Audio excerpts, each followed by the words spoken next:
Eu sonho em me casar virgem na igreja de véu e grinalda.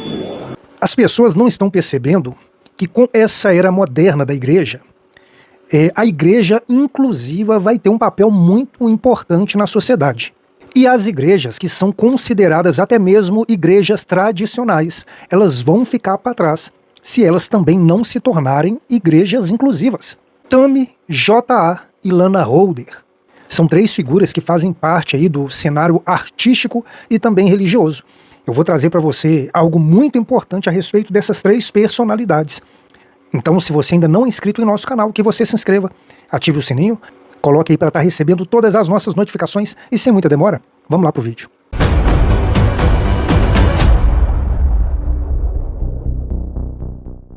A instituição religiosa que você conhecia alguns anos atrás, ela já não existe mais.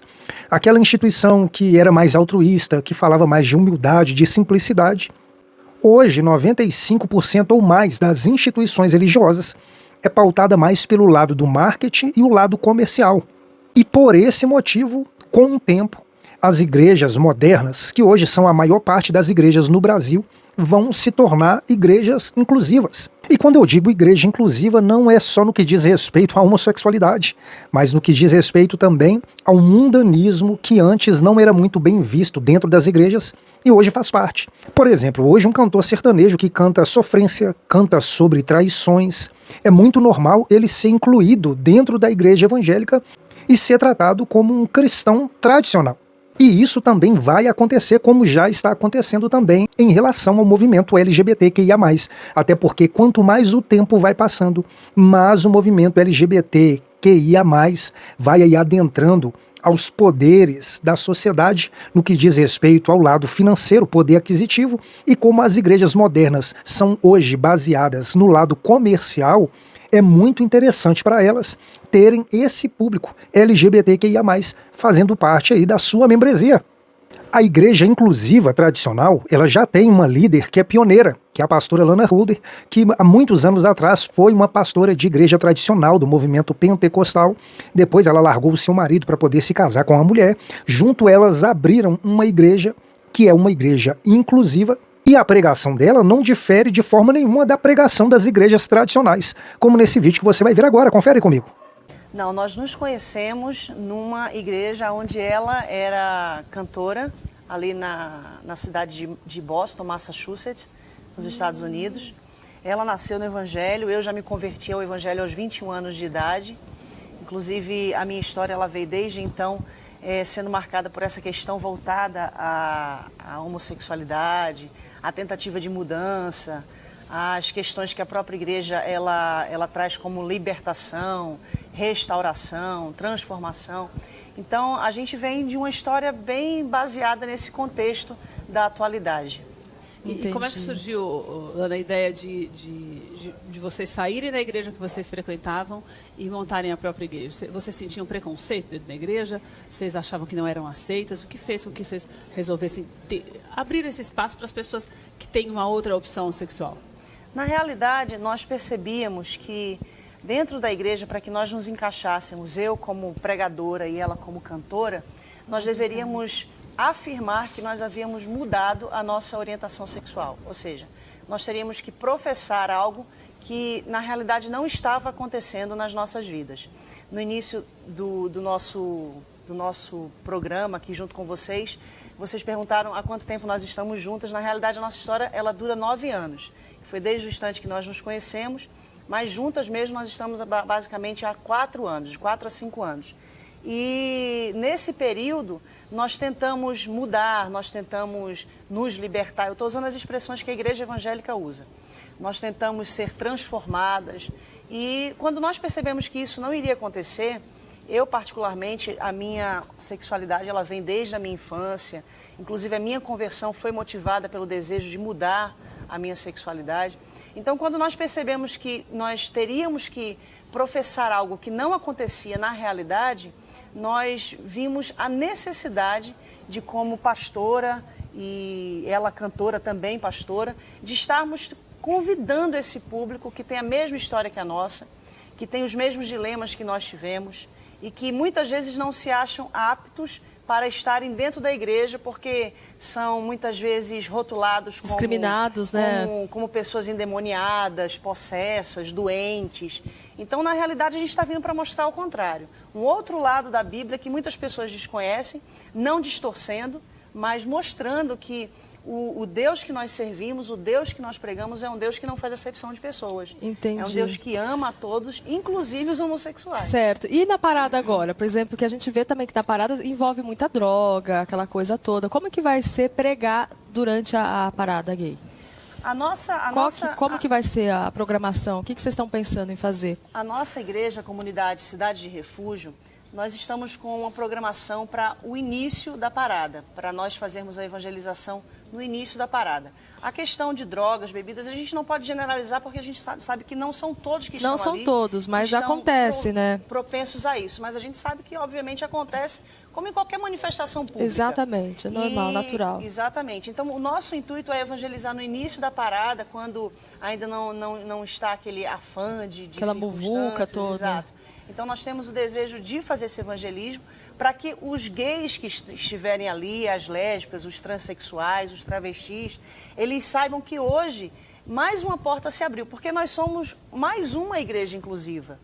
Existem muitas outras igrejas inclusivas na atualidade, das quais nós tivemos o apoio, somos ligados fraternalmente em Cristo e fazer com que eles saibam que nós estamos aqui para ser uma voz no meio de tantas palavras contrárias, no meio de tantos discursos que os fazem culpados e condenados, nós estamos aqui para dizer... Trazer um pouco de consciência às pessoas que estarão Sem lá, dúvida, né? Com certeza. Dizer que Jesus os ama, que os ama como eles são, que eles podem exercer ministérios dentro da igreja, porque nós sabemos hoje que a igreja luterana, a igreja metodista, a igreja batista e muitas outras igrejas já aceitam a comunhão de homossexuais dentro eles das aceitam? suas igrejas. Não fica com o olho assim, meio olhando meio... Sim. Né? Algumas sim, nem todas, algumas sim. Ou aceita e finge que aceita, também não aceita. Não, literalmente aceita mesmo? Inclusive, sente recentemente... mesmo? Começa, obviamente, nos Estados Unidos, a presbiteriana, a igreja presbiteriana, ela começou a aceitar o sacerdócio de homossexuais. Ou seja, pessoas que têm a orientação sexual, como a pastora Rosânia Rocha ou como eu, que podem exercer o ministério. Então, quando nós decidimos abrir a igreja, foi pelo seguinte fato. Nós não queríamos viver uma hipocrisia, dizer que éramos aquilo que não éramos. É isso fingir que éramos aquilo que não éramos. E aí que eu fico imaginando, na hora de pregar lá, tipo, tava lá, não pode fazer aquilo, e dentro de você aquilo, né? Corroendo por dentro, né? Imagina. E acho que é por isso que veio essa iniciativa mesmo, né? Porque imagina você ficar esquentando o banco da igreja lá, a igreja, né, que fala? Igreja é a mesma coisa, né? Igreja e de repente não era aquilo, né? Exatamente. Inclusive, algumas pessoas hoje que se levantam para ou nos acusar ou nos apontar como hereges, digamos assim, elas chegam a dizer que nós professamos algo que nós não vivíamos. Na realidade, desde que eu me envolvi com a pastora Rosânia Rocha, eu parei de falar a respeito da minha sexualidade transformada, porque a reincidência na minha vida quanto à questão da homossexualidade era uma prova mais do que eficaz de que aquilo que eu pregava não era uma realidade que eu estava vivendo. Só que o que as pessoas não conseguem enxergar é que há um âmbito geral. Antes eu era uma pessoa viciada em drogas e eu me converti e saí das drogas. Antes eu era uma pessoa viciada no álcool, eu era alcoólatra. Então mudou uma série de questões na minha vida que poderiam ser mudadas e transformadas. Agora, a minha sexualidade, ela não pode ser transformada porque é uma questão de orientação e não opção, como muitas pessoas falam. Você nasceu assim, vai morrer assim, é isso. E se Deus quiser, vou morrer no céu. Ô, Márcio, meninas, eu queria que vocês deixassem o endereço, o site, e-mail, que as pessoas, com certeza, tem muita gente querendo saber mais sobre a igreja, como fazer para conhecer. Então, você deixa, pastora, por favor, um e-mail para que as pessoas, ou um telefone para que as pessoas se informem mais e vá conhecer o trabalho de vocês. Sem dúvida. Certo.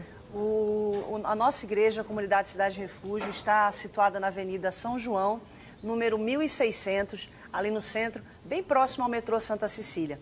Para contatos, vocês podem ligar para o 11, que é o DDD, 3105-2430, ou acessar o nosso site, www.jesuscidadederefugio.com.br. Eu, pastora Lana Roder e pastora Rosânia Rocha, teremos uma grande honra em recebê-los para pregar aquilo que realmente faz parte da palavra do Senhor para sua vida. E ela vai cantar lá no dia? Com certeza. Isso aí, eu quero ouvir sua voz. Inclusive, ela está preparando um repertório voltado literalmente para esse público. Muito legal. Parabéns, viu, pelo trabalho de vocês. Mostrem aqui pra gente.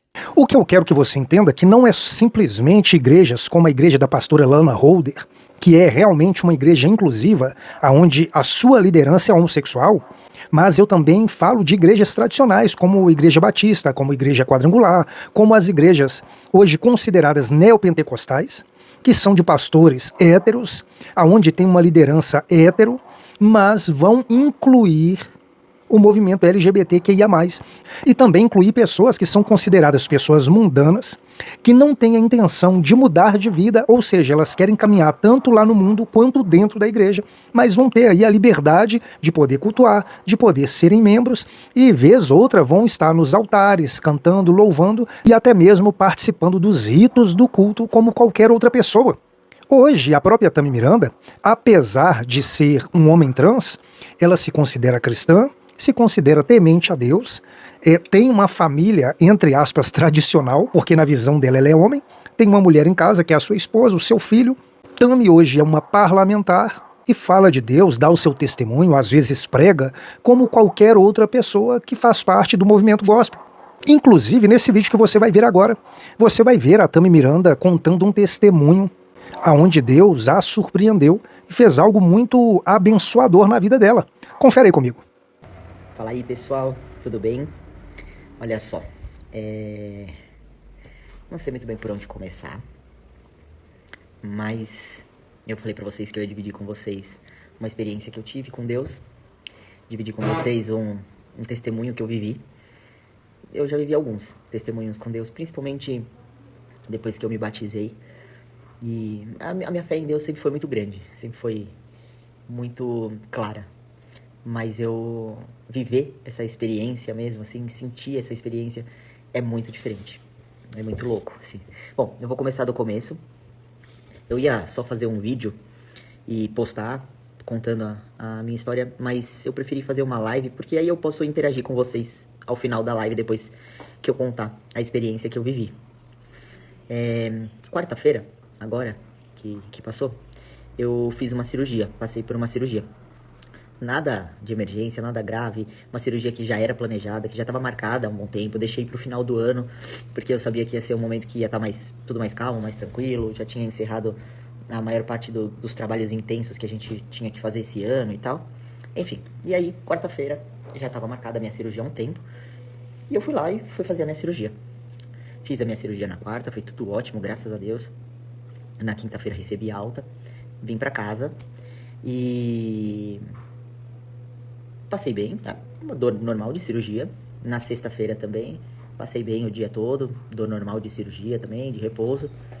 E programado para eu ficar aí esses 15 diazinhos em repouso. Quando foi sexta-noite, começou uma dor. Mas uma dor tão intensa. Era uma dor que parecia... Eu nunca tive, tá? Cólica renal. Mas pelo que me relatam, é uma dor bem parecida com cólica renal. Cara, mas uma dor que eu rolava no chão de dor. Eu tentava todas as posições, de lado, de frente, de bruço, de tudo, assim. Era incontrolável, uma dor muito intensa. Eu fiquei de umas 9 da noite até as 2 da manhã, rolando de dor, pensando que ia passar, tomando os remédios que eu tinha que tomar, que eu já tinha que ter tomado e tal. Bom, não tava aguentando mais, fui pro hospital. Quando eu fui pro hospital, cheguei lá, eles me deram 3 tipos de medicamento pra dor, não passava dor de jeito nenhum. Eu tomei morfina e não passava dor, não passava dor, não passava dor. Bom, aí começou a dar uma amenizada, o médico pediu uma tomografia, o médico lá da emergência, não o meu, né? Nesse meio tempo, a gente já tava tentando ligar pro meu médico, que eu tinha operado, o pessoal do hospital tentando contactar com ele. E aí, eu fiz a tomografia, fiz exame de sangue, fiz exame de urina e tal. E aí deu que tinha uma inflamação nos rins. Caraca, eu acabei de operar, não é possível. E aí, beleza. Aí o médico falou, ó, eu vou te internar. Aí voltei, subi. Teve o momento do trâmite da internação, subi e fui pro quarto. E aí, cheguei lá no quarto, já tinha amenizado um pouco a dor, mas não tinha passado 100%, mesmo com a morfina. E aí, passou um pouco tempo depois, o meu médico chegou. Aí, quando o meu médico chegou, ele falou, olha, eu analisei os seus exames. Cara, a gente vai ter que fazer uma cirurgia de novo. A gente vai ter que passar por outro procedimento. Tem uma mais simples e uma um pouquinho mais complicada que a gente teria que fazer. Mas eu preciso que você faça a tomografia novamente, com contraste, pra eu poder ver exatamente do que eu tô falando e não sei o que, nananã. Falei, beleza, vou descer pra fazer de novo. Falei, beleza, eu faço a com contraste. Que até então eu não tava querendo fazer com contraste. Aí, beleza. Ele falou, agora você descansa, dá um tempo aí. Eu vou preparar as coisas, porque eu acho que a gente opera agora à tarde. Dá uma descansada aí, vai fazer o exame, eu volto aqui pra falar com você. Tá bom. Quando ele saiu do quarto, eu tenho muita fé em Deus. Mas muita fé em Deus. Vocês não têm noção do quanto. E aí eu coloquei a minha mão na barriga, no lugar onde tava doendo. E falei, Deus, me cura. Eu não tenho essa infecção, eu não tenho essa inflamação. Eu só pedi a cura pra Deus. E falei pra ele que se ele me desse a cura, que eu iria contar pra todo mundo. E que eu iria mostrar pro máximo de pessoas o quanto ele é maravilhoso e o quanto ele faz milagres. Porque eu já vivi outras experiências com Deus. Mas eu nunca queria ficar expondo. Eu não gosto, por mais que vocês me vejam na mídia o tempo inteiro e vocês me acompanham, acho que desde que eu nasci, por conta da minha mãe e tal. Eu sou uma pessoa que eu não gosto muito de expor a minha vida particular, sabe? Não sei se vocês reparam, mas eu não posto os lugares que eu viajo, eu não posto os lugares que eu vou, eu não posto a minha vida particular. O meu trabalho eu exponho pra vocês, mas a minha vida particular eu me reservo muito, assim. O que eu mostro aqui pra vocês não é nem 1%. E eu já vivi outras experiências com Deus e eu nunca falei nada, nunca divulguei nada. E eu prometi pra Deus que se Ele me curasse, que eu iria falar pro máximo de pessoas quanto Ele é bom, que Ele existe, que Ele faz milagres e que Ele não desampara a gente de jeito nenhum. E aí eu fiquei orando. A enfermeira chegou, a gente desceu e foi pra fazer a tomografia com contraste. E eu sou muito cagão, muito. Tanto que pra eu fazer uma ressonância magnética, André, você tem que ir comigo e ficar segurando minha mão, pra vocês terem ideia. E eu desci numa paz, eu desci tranquilo. Fiz a tomografia, fiz com contraste, porque algumas pessoas falam que dá reação, né? Eu tinha medo da reação e tal. E aí eu não tive reação nenhuma do contraste. E fiz. E a hora que eu saí, eu falei pra moça, eu só queria ir no banheiro antes da gente subir pro quarto. Porque tem que ficar com a bexiga cheia, né? Pra fazer o exame que eu tinha que fazer. Aí ela falou, não tem problema, parou assim no banheiro enquanto a gente tava no corredor indo. Aí eu desci da cadeira, entrei no banheiro, fiz xixi, tudo normal. E aí a hora que eu tava saindo, eu dei de cara comigo no espelho, né? Quando eu fui lavar a mão, eu olhei pra mim mesmo e falei, você tá curado. Em nome de Jesus, você tá curado. E subi. Aí a gente subiu, quando passou, sei lá, uns 20 minutos, 30 minutos, meu médico chegou. Com mais 2 médicos. E ele tinha chamado esse outro. André tá aqui. Eu não ia conseguir contar a história sem chorar. Mas você contou aqui que tinha dado o exame? Contei. E aí, quando eles chegaram, eles entraram no quarto, porque ele tinha chamado esse outro médico pra estar com ele junto na cirurgia, porque, pelo que ele viu lá, ia precisar, né, fazer uma outra intervenção. Cirurgia de emergência, né? Ia ter que fazer outra cirurgia. E aí entraram os 3 médicos. Aí o Dr. Luiz, que tava junto com o meu médico, que é o Dr. Delroy, ele falou, cara, na verdade eu vim aqui só pra te conhecer, porque você não tem nada. Aí eu falei, como assim? Eu não vou ter que operar? Ele falou, não tem nada, o seu exame não tem nada. Você tá com... no seu hemograma tem a questão que mostra, né, que não é inflamação, como que chama? Infecção. Nos rins. No hemograma mostra que tem uma inflamação, alguma coisa assim, mas é normal de quem passa por uma cirurgia. Faz 2 dias que você passou por uma cirurgia. E só isso, não tem mais nada, não tem infecção, não tem inflamação, não tem infecção nos rins, não tem nada. E aí, nem eles estavam entendendo o que estava acontecendo. O meu médico, que é o Dr. Delroy, ele falava, cara, eu tava preparado para te operar de novo. Não sei se você teve uma pedra no rim e ela foi expelida nesse meio tempo. Enfim, não adianta a gente ficar buscando resposta, sabe por quê? Porque não tem resposta. Se você procurar uma resposta médica, científica, não vai ter explicação. E Deus, Ele me curou para que eu pudesse estar hoje aqui falando isso para vocês. Mesmo quando eu tava morrendo de dor. Em nenhum momento eu falei, Deus, por que tá acontecendo isso comigo? Deus, nada assim. A única coisa que eu falava na minha cabeça enquanto eu tava morrendo de dor era, Deus, obrigado por você estar aqui comigo. O próprio cantor J.A., que quando saiu do armário e decidiu sair do meio gospel, ele quando saiu, dá pra ver que ele saiu um tanto quanto revoltado, com uma certa mágoa da igreja, mas você vê que mesmo depois dele fazer a cirurgia de troca de sexo, hoje se declarando uma mulher trans, você vê que J.A. aos poucos vai trazendo um discurso mais religioso. Já falou que quer casar na igreja virgem de véu e grinalda. E você vê um discurso de J.A. que mesmo depois de se tornar uma mulher trans, você vai ver que aos poucos ele vai voltando para o lado religioso, entendendo que a igreja, que vai ser a atual igreja, pelo menos no que diz respeito à instituição religiosa, vai agregar, vai incluir não somente pessoas héteros, mas também vai incluir as pessoas do movimento LGBTQIA+. E não somente por igrejas que são consideradas igrejas inclusivas no papel, mas as igrejas de hoje, que são consideradas as igrejas neopentecostais, que também vão fazer parte dessa gama de igreja que vai aceitar as pessoas da forma que elas quiserem, desde que pelo menos o dízimo e a oferta dela esteja em dia. O que você precisa entender é que a instituição religiosa, ela é considerada no papel uma instituição filantrópica, a qual ela atua sem fins lucrativos, isso no papel. Mas na prática, a engrenagem da instituição religiosa roda como uma empresa. E uma empresa, ela sempre vai ser pautada pelo lucro que ela dá. E automaticamente, se tanto o movimento LGBTQIA+, ou qualquer outro grupo de pessoa que querem simplesmente frequentar a igreja sem serem confrontados com seus erros, com seus supostos pecados, isso vai se tornar mais comum, porque a igreja, visando o lucro, visando o lado comercial, vai incluir todos, ou seja, todas as instituições religiosas, daqui a 5, 6, no máximo 10 anos, vão se tornar igrejas inclusivas, porque esse está sendo o evangelho dessa nova era, desse novo tempo que a humanidade está seguindo. Mas eu gostaria de saber mesmo a sua opinião. Deixa ela logo aí abaixo.